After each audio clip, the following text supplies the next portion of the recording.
Thank you for tuning in to the Taking Back Ground podcast. This is a podcast about making a difference. And in this episode, we're interviewing Jason Farley with Lure. Let's go.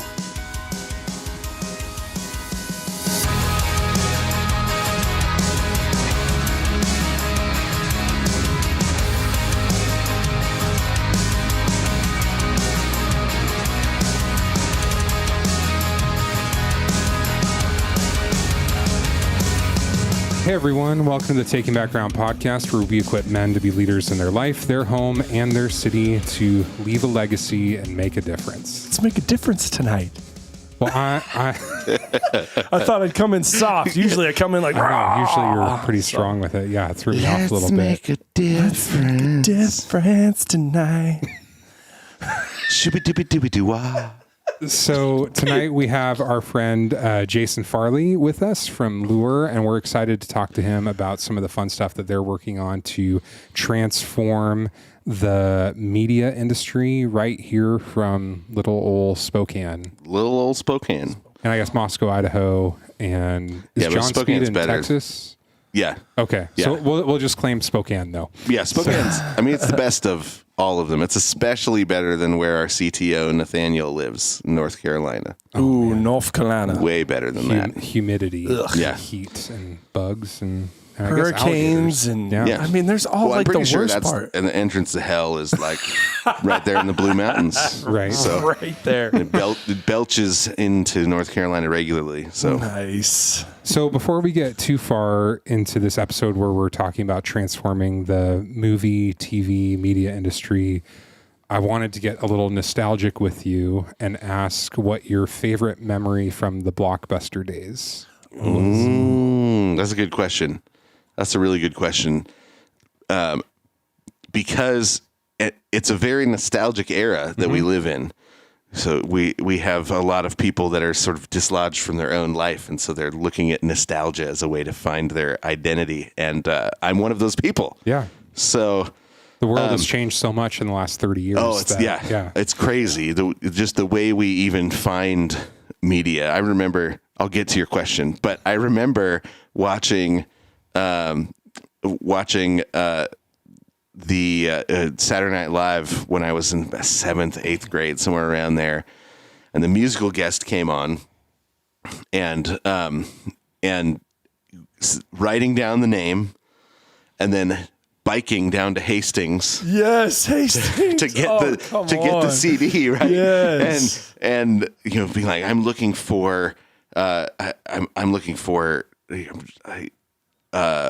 man, who was it? Rancid. I think it was Rancid. Looking for Rancid. Do you have the new Rancid album? And they're literally like, who?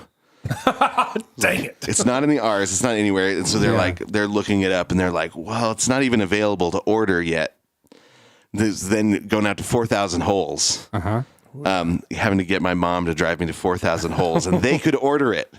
Right? Nice. So and like that's how hard it was to get an independent artist back in the day, and crazy. it's not like that anymore. Right? No. So everything. Hey Siri, who sings this? Yeah, exactly. I can download their entire I do that all the time. library. I just found a really cool trap artist. I don't even really like trap music because it's not G-funk, but I was like, oh, I kind of like this, and I look it up, and I'm like, oh, I can just. It's like all right there on Spotify. I'm not the first to it. It's already got like 400,000 views. I'm not on the front edge of hipness anymore. Yeah, because I'm sure it was frustrating on that trip to Hastings that he had no idea what you were talking about. Right. But I'm sure a part of you felt like, yes, I'm cool. I am, exactly, right? And this was just before, like it's just before I heard Nirvana for the first time at the 8th grade dance and discovered headbanging, and I was like, what is this? This is This is amazing. The resonance of my soul, like and then hurrying down to Hastings, which I went to the ones that was right by Silver Lanes, where you could pay, it was $9.50 for 4 hours of credits on the video games and all the bowling you could do on a Saturday. So we used to get up early, all the boys in my neighborhood, and we would bike down to Silver Lanes you said, "Hey Siri," and it's still trying to. Oh. It's your fault. Yeah. That's funny.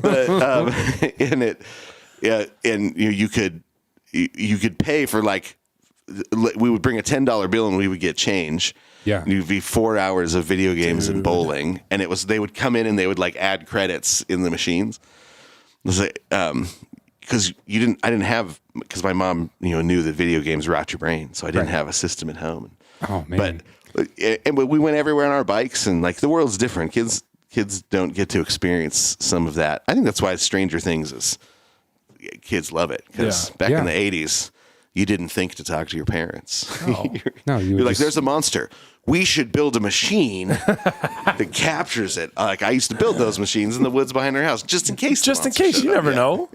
That's so good. Blockbuster, your question. yeah, I'm yeah, way yeah, off. Yeah. So I remember the first time that I found Monty Python and the Holy Grail. Oh man. Right. So my friend Matt Hall and I, we had rode our bikes up there. This was just, so we were still renting a VHS player at the time, but my friend had gotten one. And so we always found a movie that we like Pee-wee's Big Adventure or the Top Gun, we watch every Saturday in the morning. Oh, yeah. Well, went down and they were previewing Monty Python and the Holy Grail. And I was like hooked. Yeah. I was like, this is how did they know what it's the inside of my head is like? Yeah. And so, I was in public laughing so hard that I was crying at when it's only a flesh wound. Yeah. Come on, the Black Knight. Black Knight, right? Yeah. And, I'll have your leg. Come here, I'll chew it off, right? And I'm crying. I've got tears running down my face. Lose all cool points. And so we go up, and they have to go get it out of the VHS player that's playing the thing so that we can rent it. And because there's only one copy, So no one else can experience dude, it. that's awesome. So no one else on the entire South Hill can watch it at the same time as me, right? Because they have to take it out, put it in the little slot, the little plastic clip. Yeah, thing. you got to pinch to get them out. Oh, and he probably watched it 10 times before we had to return it, because it was a 49-cent movie, so you got 3 days. Right, watched it over and over and over, and it was formative. So yeah, that's easily my favorite memory. I mean, I've got a lot of other memories of like, a big group of friends wandering around. Everybody brings one, and nobody likes, and then you end up with a stack like this, and then you go home and just play guitar all night instead. Yeah. Because, I mean, yeah. That sounds awesome. Chicks dig a guy that plays guitar. So. Oh, totally. That's a true That's why I statement. gave up the piano and started playing the guitar. Play guitar. So what's funny is as I got older, though, I realized chicks really dig piano, though. And so I kind of migrated back to the piano. So, yeah, he's a drummer, though, so he wouldn't understand such things. I'm a drummer. That's my first instrument, There you go. percussion. So Not as cool, but, chicks dig it a lot more, I think. yeah. Yeah. But now you just Put it in need. the comments. Now you just need. Yeah, put it in the comments. Which now, one But now is it's better? just chick, right? Singular Oh, that that's needs right. to dig Yeah. it. So Chick digs it. She doesn't really dig it. No, especially now that your son's playing. Yeah, she's like, you get an electric kit. I'm like, wait, what? Acoustic sounds so much better. Yeah, but I don't have to hear it if it's electric. So Yeah. man, good luck.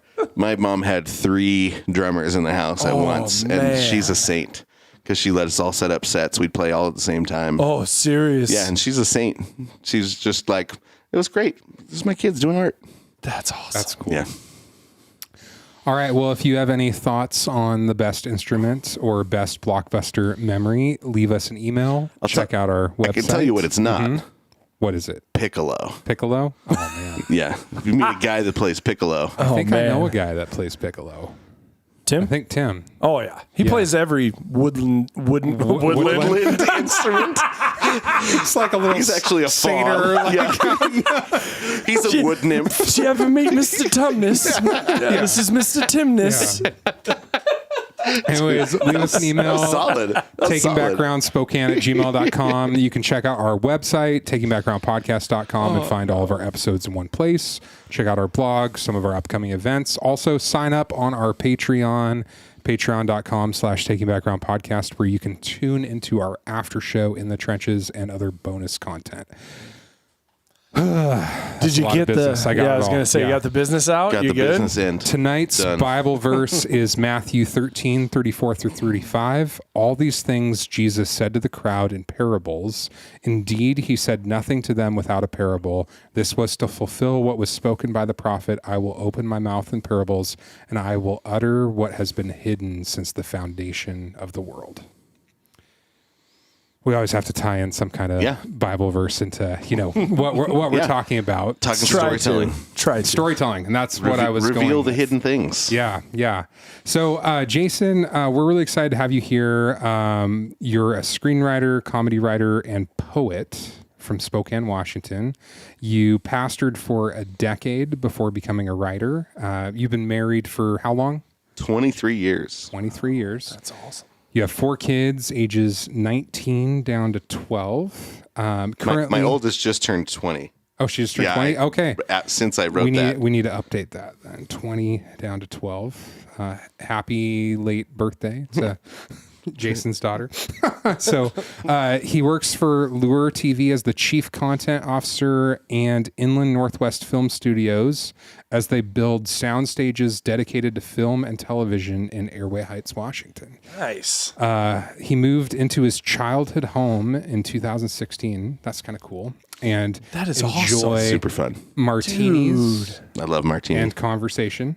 He has a regular podcast with The Chocolate Knox every week on Knox Unplugged. You didn't know this? Are you for real right now? yeah.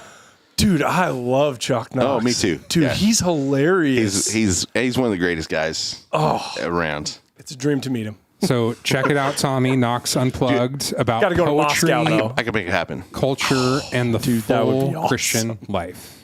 And Sorry. college took you 3 tries. Yeah, college took me 3 tries. But who's counting, right? I am. Well, no, actually, my dad was. He was like, you realize. You know how much this costs? So literally, so my dad was dying of cancer, and I brought him my diploma, and and his comment was, never thought I'd see one of those with your name on it. Thanks, Dad. Thanks, Dad. Oh, man. And then you he did died it. less than a month later. Oh, man. So the last words I have from my father. Very meaningful. At least he was proud, right?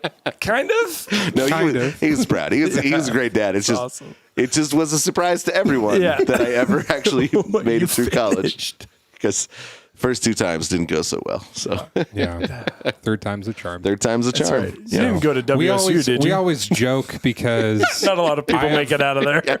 we always joke because I have a master's degree and he went to apprentice to learn how to move dirt for a living. Oh, yeah. okay. And he makes more money. Than Oh yeah, totally. So it's like, wow. And 0 debt. It cost me $2,000 to go through that apprenticeship. I was still the teenagers in my church. You want to make money, become a plumber. Right? Yeah. Plumber, electrician, man. Yeah. You can print your own money. Yeah, Seriously. My dad was an electrical contractor, so Ooh, yeah. I grew up there, and he was like, "Look, I can put you through the apprenticeship program, and I can send you to college." And I was like, "I'll go to college," and then I failed out.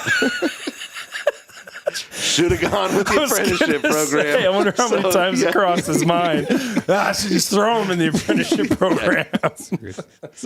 So you're the chief content officer for Lure.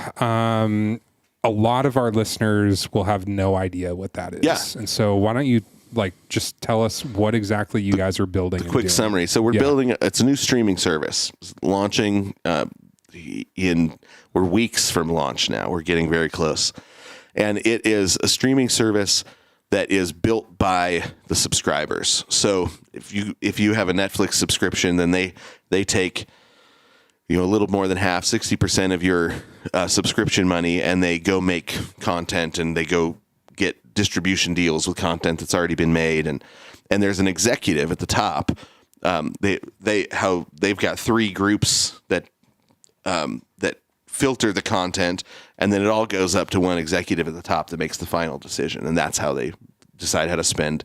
They spend $17 billion a year on content. Holy Right? So, Moses.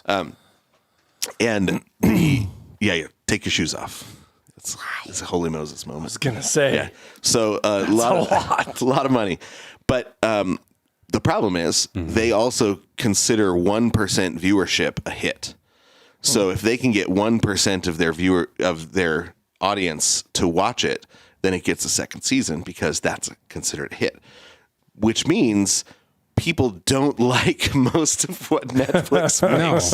Right? I have a serious problem on Netflix where I'll go on there and I'll spend half an hour just like scrolling, trying to find something to watch. And then you're like, oh, apparently that was tonight's entertainment because now I'm too tired to watch something. Yeah, seriously. You're like, this is like a really lame Facebook. Yeah. Where you just look through. Yeah. So what we have realized is that, or what we've been doing is building a technology so that the subscribers can vote on what gets made and what gets produced and what gets distributed. So we have, so I go out and find things that have already been made that are completed, things that or production companies that are ready to make something, and then we're going to put it in front of our subscribers and let them vote on what thing gets the production money, what thing gets the distribution money, and when something gets enough votes, then it immediately begins to stream on the platform, and then everybody can watch it whether you voted for it or not, because we're building a streaming platform. But we're taking the executives out of the way and making the subscribers into the executives. So but then in terms of finding the content, we're going after. We like to say that our subscriber base is the 18 to 40-year-old male, or our demographic is the 18 to 40-year-old male that doesn't want to see strangers naked, right? Because we've got a no nudity policy. Perfect. And then their sons, right? So we have been going after the kind of so we've got this underserved market, right? The Christian conservative male that doesn't want to be surprised by some stranger's boobs jumping onto the screen suddenly, and then you jump for the and it's really controller. random, like on a lot of the shows where there's been something where I'm 3 episodes in, I think it's fine, and then boom, like, what the heck? I wasn't expecting that. And you have this. It used to be in American movies because it still was titillating. That you would lead up to it, right? But if you watch old French movies, they just cut straight to naked dude, naked girl, and no warning, nothing. It doesn't make any sense of the scene, and some of that is their particular, their aesthetic that they've developed because of the French Revolution and all the bloodlust of cutting off the heads of a third of Paris. Yeah, that's what you get French movies. This is too much French Revolution. But then some of that is just they were numb to it in a way that we weren't.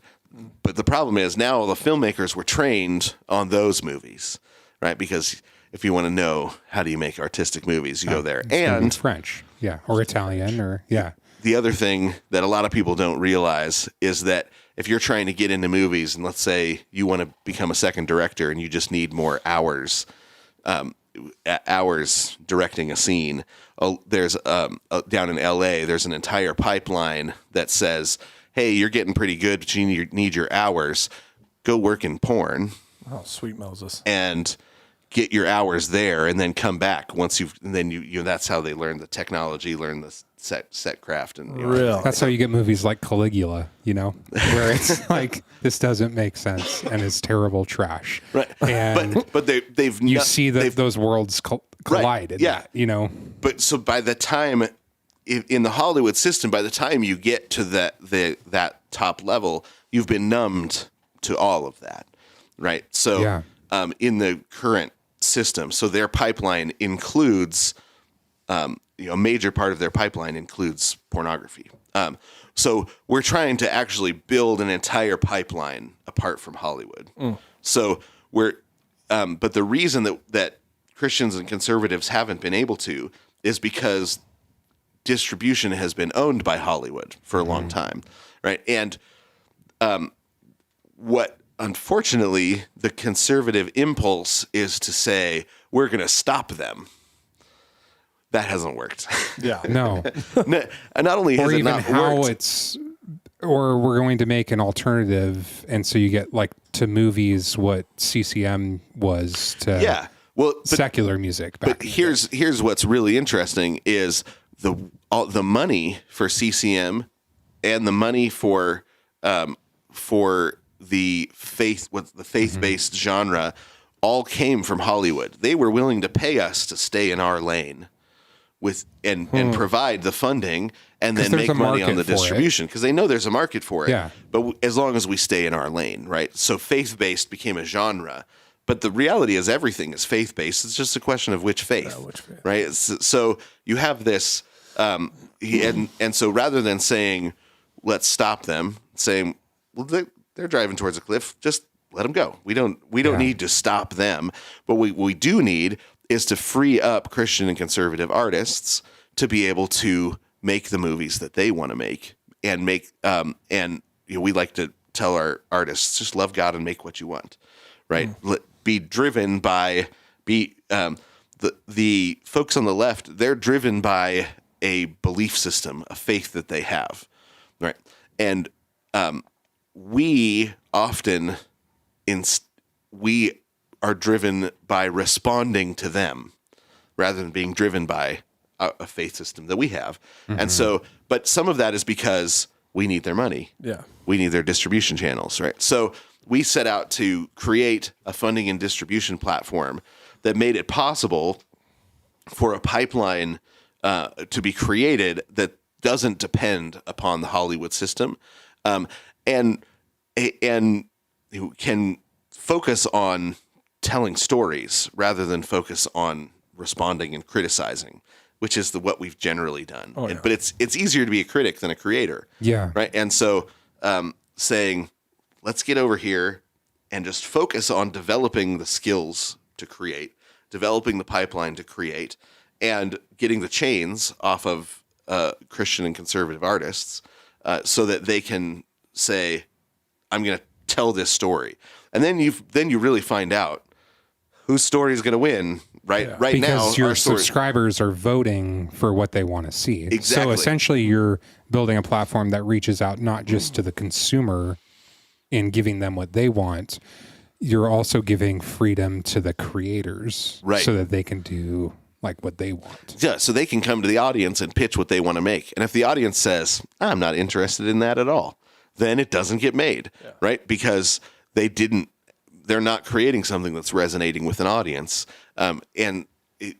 Which is what art is supposed to do. Art is supposed to connect the image of God in the artist to the image of God in the one on the receiving end of the art in a way that reveals the image of God between us and within us and reminds us who we're created to be, right? You know, our relationship to the Lord, our relationship to creation, all those different things.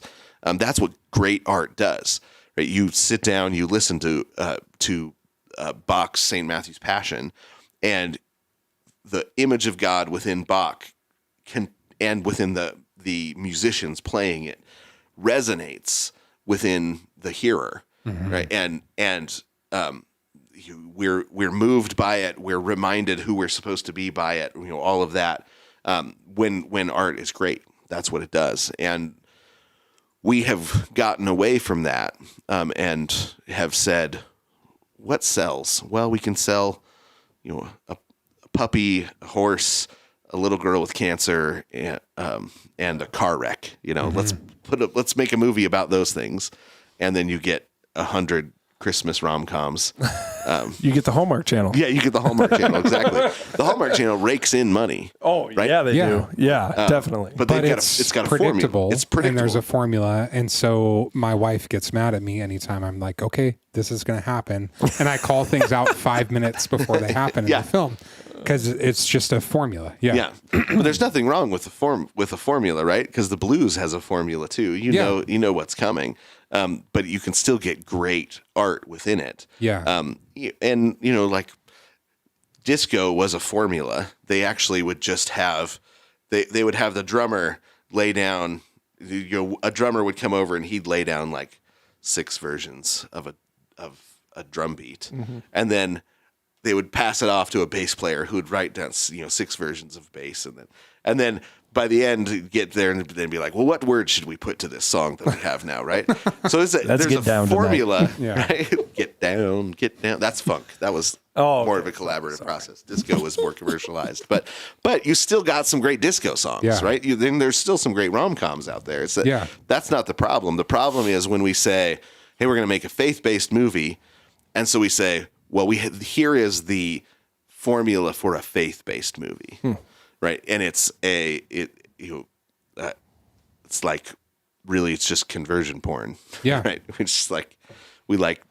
yeah. It can have a low quality for Yeah. the same Yes. reason that porn can have low quality, Yeah. right? It's Yeah. because it has a different Yeah. goal than being great art. Yeah. Right. It's or it's a sermon illustration. That might be a nicer way to put it. But you're paying somebody to lie about how easy it is to convert somebody. Yeah. Yeah. So one of the ideas that you had that went into starting Lure, and this is in like your marketing that I've seen like on your website, is that you believe that stories are the best way to fight the culture war. Right. Yeah. Why do you think that is? And I agree with you, but I have a feeling that you would be a lot more eloquent in saying like why than I would. Well, So if you think about it, I mean, the culture war is the current vocabulary that we use to talk about it, and that's vocabulary that we're adopting because that's how everybody talks about this.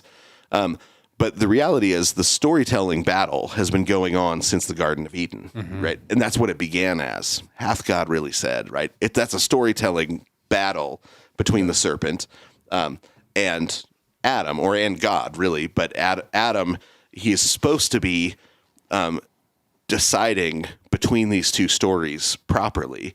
Instead, and protecting the Garden of Eden, but in this case, the Garden of Eve, right? He's supposed to be protecting Eve from this false narrative. And instead, he experiments with his wife and says, let's see what happens if she eats the fruit. Well, nothing happened. Maybe I should take a bite too, right? Because he's right there the whole time. Yeah. Oh, yeah. Right. So you've got that storytelling contest has been going on since the beginning. And 1 John 3, we're told that Jesus came to undo the works of the devil, right? To destroy all the works of the devil. Well, one of the things is lies.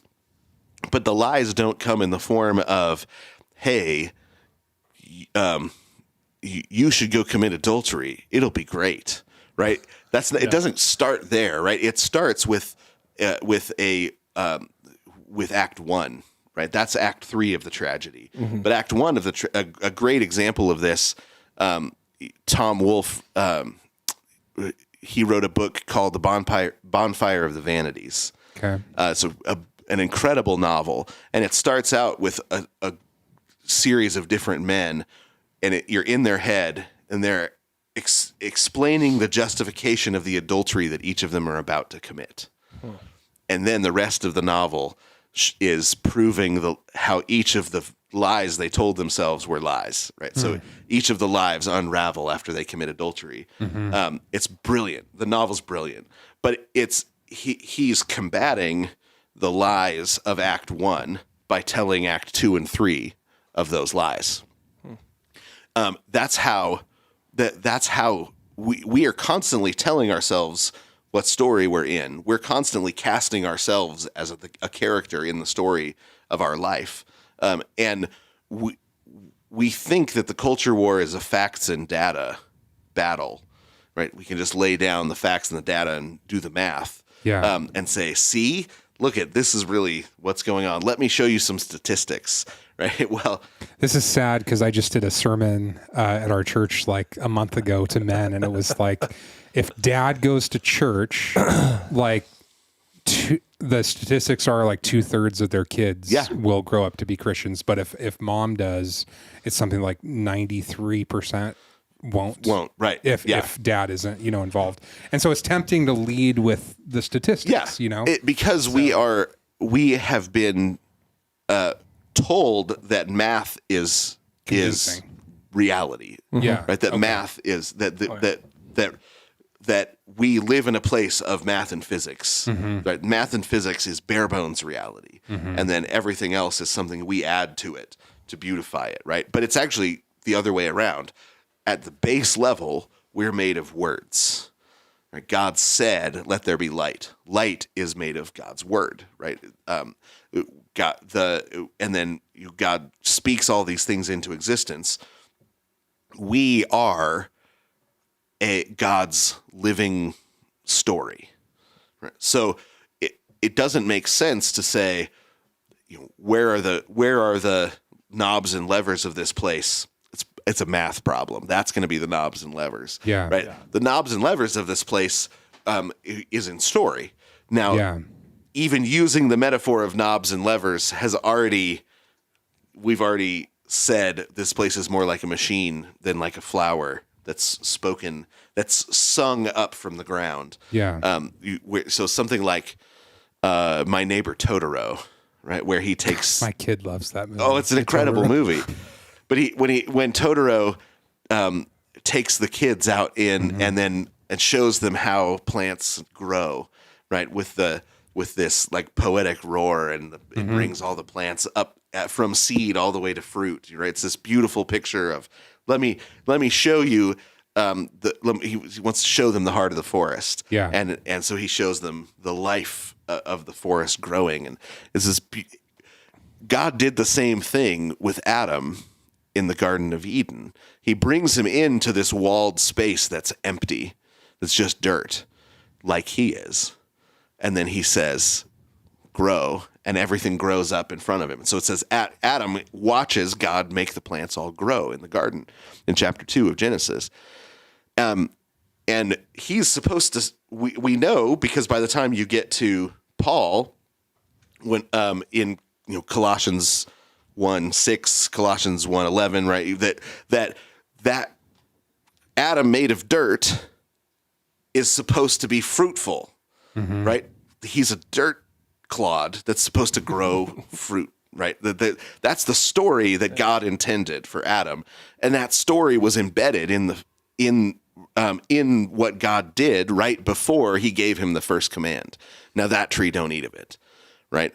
And then He creates Eve, and he says to Adam and Eve together, hey, eat of everything in the garden. He doesn't tell Eve directly, don't eat. He tells Adam. Because Adam was supposed to tell that story. Right, because Adam is then supposed to be the storyteller. Right? He's the first pastor. He's the first king. He's the first priest. He's the first husband. Right? And we learn right off the bat, that's a storytelling job. Right? That's the office is a storytelling office. And that's why in Timothy, when he says, here's anyone who desires the office of overseer or the office of bishop desires a good thing. Well, right before that, he just finished talking about Adam and Eve in the garden and Adam's failure to protect Eve, right? He's just finished talking about that. And he says, now, if anyone does desire this office of bishop that I've just talking about with Adam, right, that the Garden of Eden is the model for how culture forms and how people are supposed to be and how they're supposed to take dominion. And it's all a storytelling game at root, right? And so when the serpent comes in, a murderer from the beginning, that great dragon that was in the garden comes in murdering to murder, he does it by storytelling because he knows that's what kind of place this is, right? So he comes. So do you think Christians have too often been taking like our father Adam's example, and that's why we've like abdicated a lot of the storytelling? Yeah. Oh, absolutely. And that's why.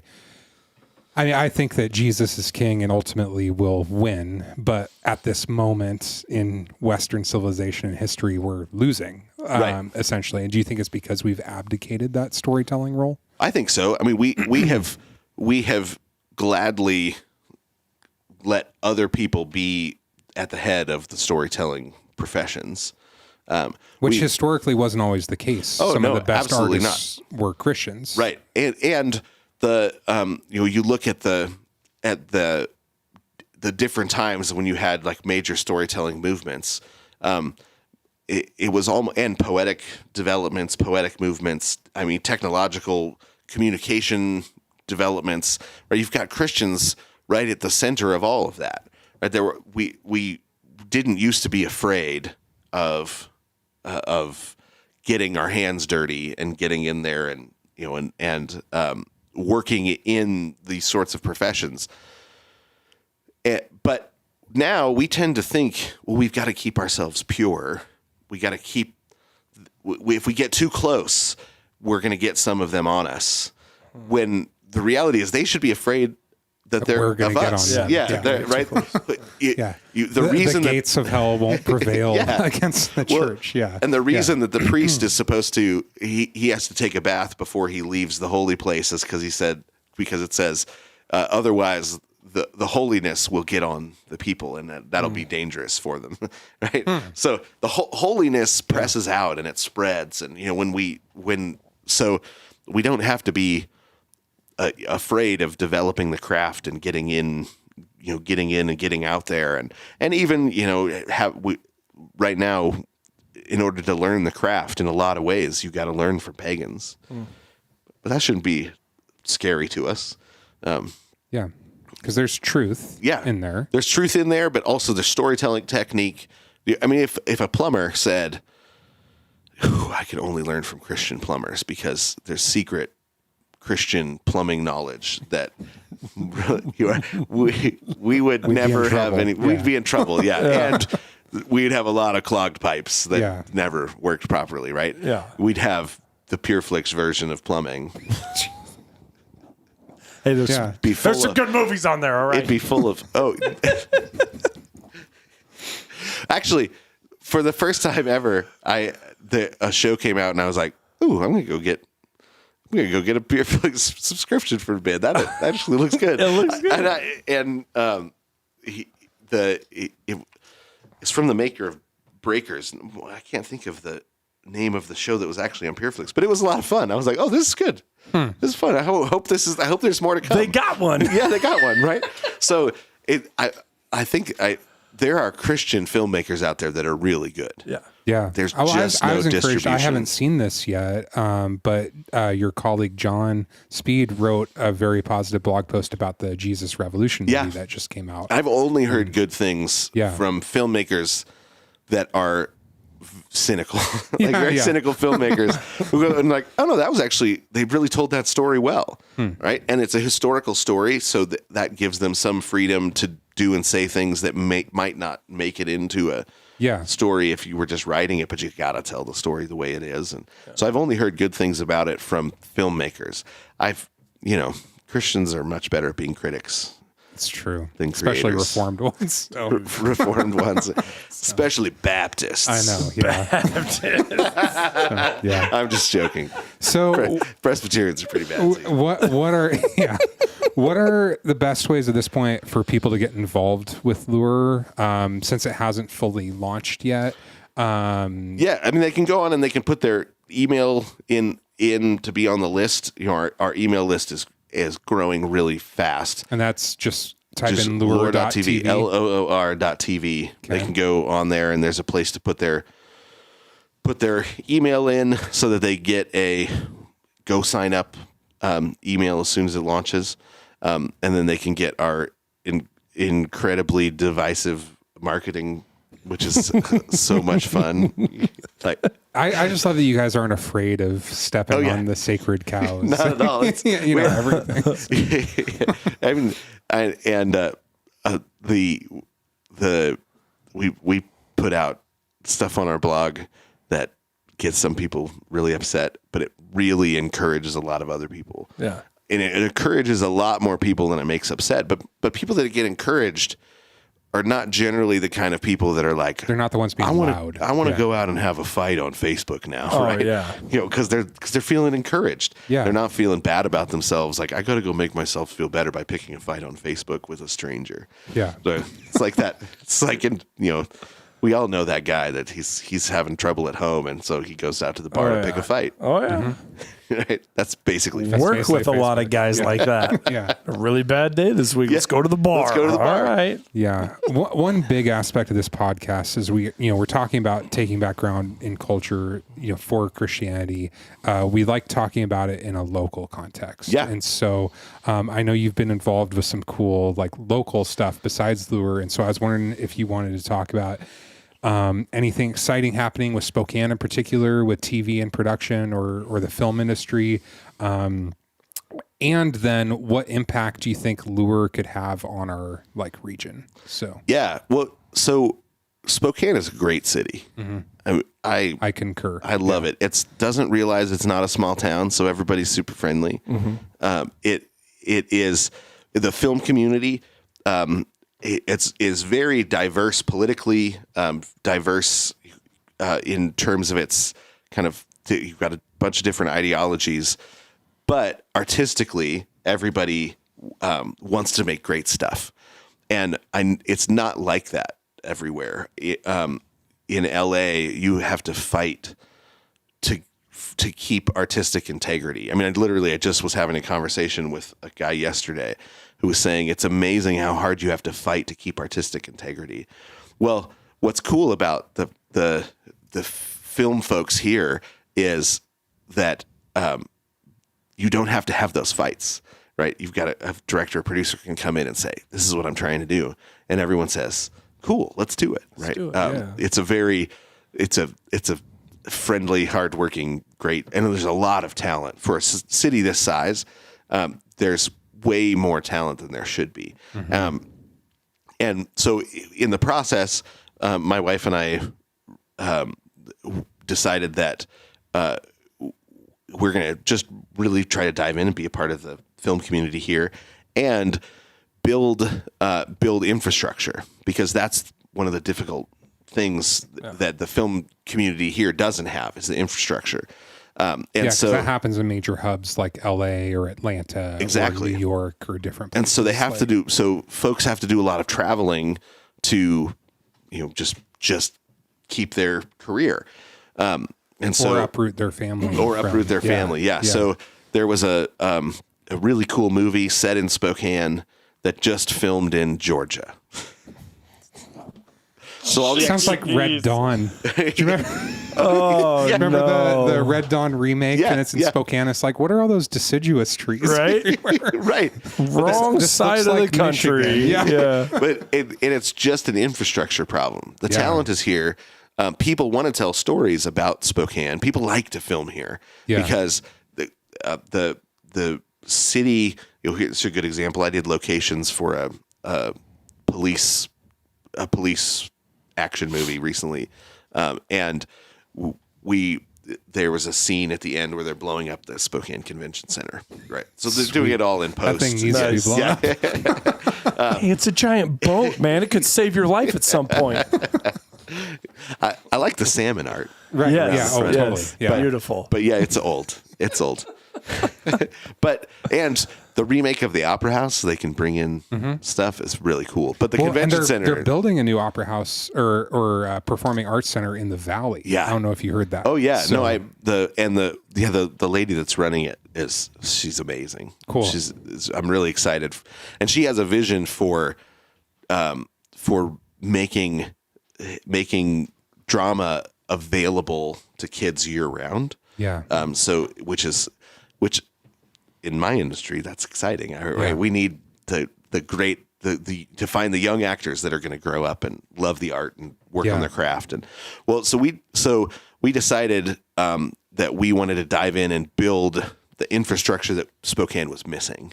And so started the hustle. We didn't have capital, but we had feet and knuckles. And so we hustled around and knocked on a lot of doors until we found the team and the capital and what we need to build some sound stages, which is the hub of infrastructure. So in order to build the rest of the infrastructure, you have to have a hub that can, and so we're building sound stages out in Airway Heights so that we can develop the rest of the infrastructure. The talent is there, but you can't put roots down, or you can't pour the concrete for the infrastructure unless you've got a hub. And so we've connected with the folks that built the construction team that built the sound stages for The Chosen. Okay. And it's an, And are they an filming that in incredible Utah facility. or Arizona? Just or- outside of Dallas, Dallas, okay. outside of So Fort Texas, Worth. So, okay. So I mean, top of the Is it line. because they're Mormon? Is that why you said Utah? That was where they filmed the first know. season. But I love yes, The Chosen. I'm jabbing that the too. crud out of him. That too.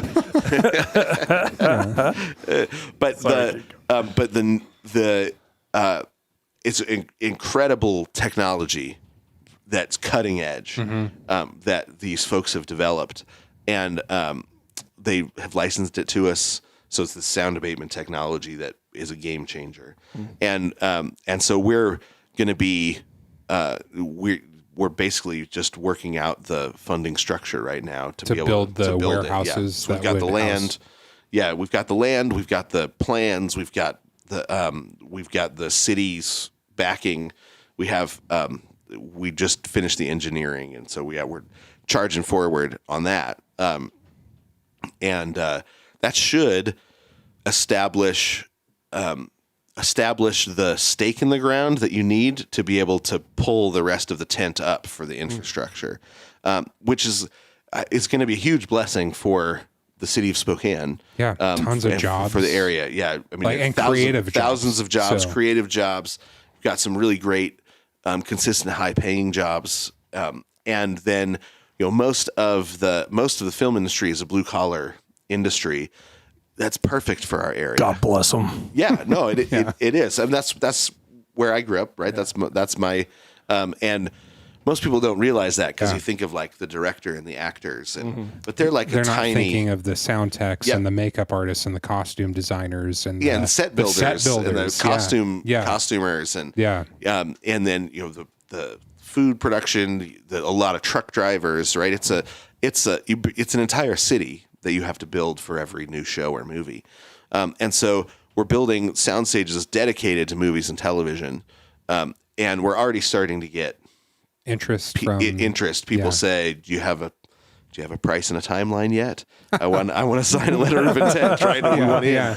That's awesome. This is a city I love. This is a city that formed me in so many ways, and I want to be the kind of person that leaves the city better off because I lived there, and because my family was here. That we walk that when I walk away from this body and go to the waiting room for the resurrection in heaven, that I leave a wake of lots of people blessed, and a city that is closer to the Garden City that God is going to make it into by the end.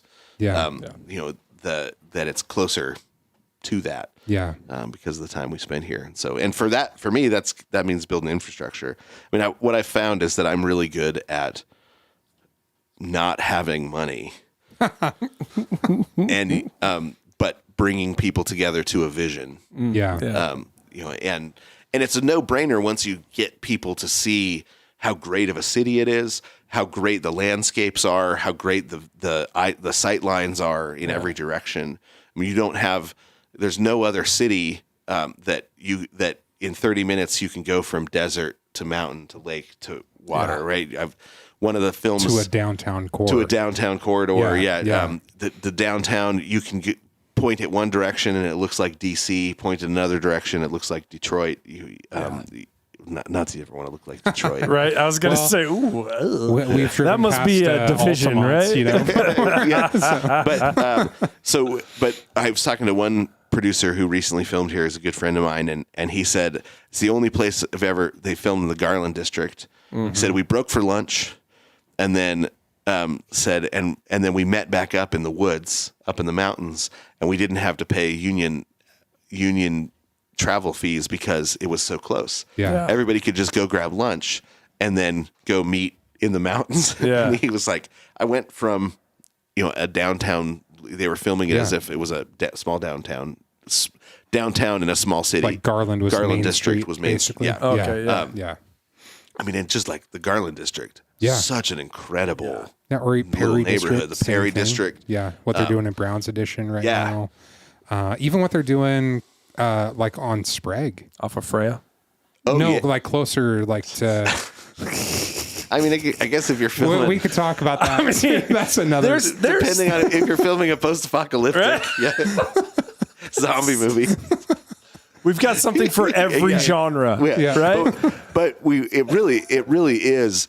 It's a great city to film in. Yeah. Oh, but to finish the story about blowing up the convention center. Yeah. Went down, and so locations guy. So I'm down there holding parking spots because the trucks are coming. Yeah. Right. And I just go into the like loading dock area. well, no, like the go into the FedEx because we're going to basically be parking on the street, but blocking. Oh, their okay, view. yeah. And so just go in and say, hey, this is what's going on. Just warning you, we're going to be right here. And they're like, oh, that's awesome. Can we come out and watch? It's like, yeah, totally. yeah. Right. And then they're like, do you need us to run an extension cord out? You're going to need power or anything? It's like, well, I mean, I'll let you know if we do. That's awesome. Thanks so much. But we charge all the batteries overnight. And then they're like, if you guys need bathrooms, just come on in. Right. I just nice. got to spend the afternoon with one of the major locations managers of New York. And I told him that story. And he's like, what? oh, you're kidding me. Right. He's like, we have to pay people $100 to turn off their radios because they see us filming. Serious. So they put their radio in the window and they're like, Oh, turn it that up. is And they're like, messed oh, up. I'll turn it down for $100. Right. It's like people are so cynical. They don't want you filming in their neighborhood. Right. Oh, jeez. And, but in Spokane, yeah, it's awesome. The neighbors would throw you out the window for doing that. Yeah. They're like, Yeah. What are you what, thinking? what are you thinking? That's Yeah. not Oh, how yeah. you treat people, right? Yeah. It's like the friendliest large city, Yeah. maybe in the country. Maybe. Yeah. I've lived a few other places and it's home, you know? Yeah. Like Yeah. There's no other way to describe it. So, So yeah, so I mean, and I think different people have different gifts, and that kind of vision casting and then infrastructure establishment. I've been able to do that in other industries and nonprofits, and so I realized, well, this is kind of what the Lord has me do is, and now I'm doing it in the entertainment industry and for a city I love, so I enjoy it. That's awesome. that's so good. Well, if you found anything that Jason had to say compelling or exciting, migrate over to lure.tv right now and sign up for that email list so that within the next few months, you can be streaming a show that you voted to watch on your TV at home with your family. Thank you for listening. It's time to regain the initiative and make a difference in your life, your home, and your city. Let's take that crown.